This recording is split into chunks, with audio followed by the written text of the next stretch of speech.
सर्वे पूरी तरीके से गलत आंकड़ों को प्रदर्शित कर रहा है। आधार कार्ड का कोई डेटा नहीं लिया और हमारे किसी घर का भी आइडेंटिफिकेशन नहीं किया सरकार से कि आप हमारा अलग से सर्वे करवाइए, और ये सबसे ज़्यादा आवश्यक है। सरकार ने अगर इस तरीके की आइडेंटिफिकेशन की है वो पूरी तरीके से गलत है। पटना में ही देखा जाए तो 3000 से ज़्यादा की आबादी यहाँ पे मौजूद है। कहीं कहीं पे 80, 90, 100 की संख्या में ट्रांसजेंडर साथी ग्रुपों में रहते हैं। हम उच्चतम न्यायालय में भी आवाज़ उठा रही हैं कि ये जो आंकड़े दिए जा रहे हैं या जो तरीका अपनाया जा रहा है पूरी तरीके से गलत है।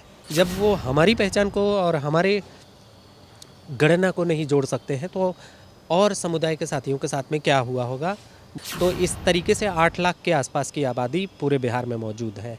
बिहार सरकार के अनुसार बिहार की कुल आबादी जो है वो 13,72,05,310 है, जिसमें से मात्र किन्नर समाज के जो लोग हैं वो बिहार में 825 ही हैं। ये एक बड़ा सवाल है कि इतनी बड़ी आबादी में किन्नरों की संख्या मात्र 825 है। मेरे साथ बातचीत करने के लिए किन्नर से हैं रेशमा। जो आंकड़े सरकार की तरफ से दिए गए हैं उससे संतुष्ट हैं आप लोग? नहीं, एकदम से नहीं, क्योंकि ये सर्वे पूरी तरीके से गलत आंकड़ों को प्रदर्शित कर रहा है। और ट्रांसजेंडर समुदाय अगर पटना में ही देखा जाए तो 3000 से ज़्यादा की आबादी यहाँ पे मौजूद है। आप चाहे टोल प्लाजा जाए या कहीं जो सेक्स वर्क करते हैं साथी या जो लोग बधाई करते हैं, ये आपको 42 जगहों पर यहाँ पे रहते हैं। और उन 42 जगहों पर अगर 10-10 व्यक्ति रहते हैं तो 420 की संख्या तो ऐसे ही मौजूद है। कहीं कहीं पे 80, 90, 100 की संख्या में ट्रांसजेंडर साथी ग्रुपों में रहते हैं। और अकेले जो लोग रहते हैं, पढ़ते लिखते हैं, कोई ट्रांसमैन है, ट्रांसवुमेन है, जेंडर क्वेयर है, इंटरसेक्स हैं, बहुत सारी पहचान में लोग हैं। तो सरकार ने अगर इस तरीके की आइडेंटिफिकेशन की है वो पूरी तरीके से गलत है। और हमने इसके लिए पहले भी हाई कोर्ट में उच्च न्यायालय में इसकी आवाज़ उठाई थी, और अभी हम उच्चतम न्यायालय में भी आवाज़ उठा रही हैं कि ये जो आंकड़े दिए जा रहे हैं या जो तरीका अपनाया जा रहा है पूरी तरीके से गलत है। और हम मांग भी करती हैं सरकार से कि आप हमारा अलग से सर्वे करवाइए, और ये सबसे ज़्यादा आवश्यक है कि आप सिर्फ 2 ज़िले में 2 व्यक्तियों को लगा करके सर्वे नहीं कर सकते हैं।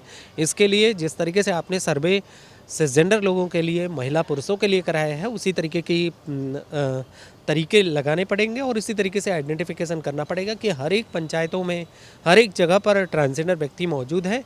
आप उनको डेटा किस तरीके से लेकर के आ रहे हैं, जबकि खुद मुझसे भी किसी ने संपर्क नहीं किया जातिगत जनगणना आपसे नहीं पूछा गणना के दौरान? किसी ने नहीं। हमारे आधार कार्ड का कोई डेटा नहीं लिया और हमारे किसी घर का भी आइडेंटिफिकेशन नहीं किया।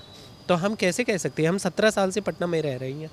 जब वो हमारी पहचान को और हमारे गणना को नहीं जोड़ सकते हैं तो और समुदाय के साथियों के साथ में क्या हुआ होगा, वो ऊपर वाला जाने। ट्रांसजेंडर के मुद्दों को लेकर लगातार मांग भी करती हैं, सरकार से बातचीत करती हैं। पटना की बात कर लीजिए, आप करिए कि 3000 के आसपास होंगे। 3000 की संख्या पटना में है, सरकार करेगी बिहार भर में मात्र 850-25 की संख्या ही है।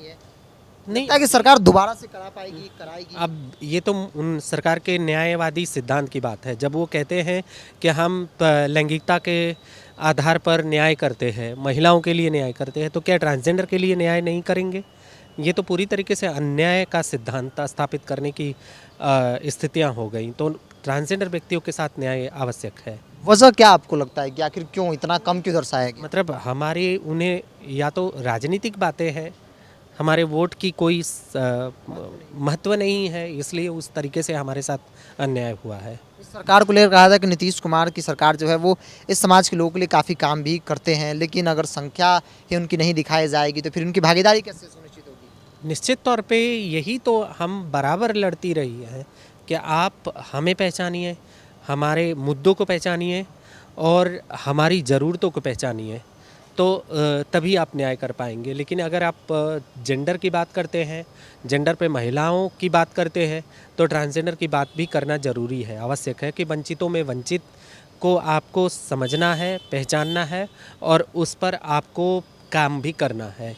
आप तो घूमती भी हैं, आपको क्या लगता है कितनी आबादी होगी ट्रांसजेंडर समाज के अलग अलग? वर्ल्ड साइकेट्रिक एसोसिएशन कहता है कि 1000 में 4 व्यक्ति ऐसे होते हैं जो अपनी पहचान को अलग निर्धारित करते हैं। तो इस तरीके से 8 लाख के आसपास की आबादी पूरे बिहार में मौजूद है। पूरे बिहार में 8 लाख? निश्चित तौर पे अगर आप कहीं पे भी किसी भी गांव में जाएं, किसी भी जगह पे जाएं, तो कुछ लोग ऐसे अपनी पहचान को निर्धारित करते हैं कि हमारी पहचान थोड़ी अलग है, तो निश्चित तौर पे इसको समझना आवश्यक है। एक अंतिम सवाल, अगला स्टेप क्या होगा आपका? क्योंकि अगर सरकार ने तो आंकड़े सार्वजनिक कर दिए हैं, तो अब आवाज़ उठाने के लिए क्या करेंगे? अभी हमने उच्चतम न्यायालय में केस लगा रखा है और मुझे लगता है कि 6 अक्टूबर को ये केस लगने वाला है और हम इसको भी डालेंगे कि इन्होंने किस तरीके से गलतियां की हैं। सरकार की गलतियों को भाई कोर्ट में निश्चित तौर पे हम कोर्ट में ऑलरेडी प्रोसीड कर चुकी हैं और इस गणना को भी उन्हें साक्ष्य के रूप में लगाएंगी कि किस तरीके से हमारे साथ अन्याय हुआ है। फिर से रिपीट कर दे, कितनी संख्या होगी बिहार में? लगभग 8 लाख की संख्या होगी। तो सरकार बता रही है कि महज 800 के आसपास ही बिहार में उनकी संख्या है, लेकिन क्योंकि रेशमा को मैं जानता हूं व्यक्तिगत तौर पे, वो इन मुद्दों को लेकर जो है वो लगातार सरकार जो है, प्रशासन जो है, जहां भी होता है वहां पे जाती हैं ताकि इस समाज के लोगों को जो है वो उचित जो है वो हक मिले। तो ऐसे में ये बेहतर समझती हैं कि बिहार के अलग अलग जिलों में इनकी संख्या कितनी है। इनकी मानना है कि भाई 8 लाख के आसपास है जो आबादी है, जिसको ये जानती है, समझती है। बावजूद सरकार का कहना है कि नहीं, मात्र 850-25 जो भी कह लीजिए करोड़ों की आबादी में मात्र 850-25 जो है वो किन्नरों की आबादी है, जो कि सवालों के घेरे में है। सहयोगी अजय के साथ बिरजू सिंह, पटना।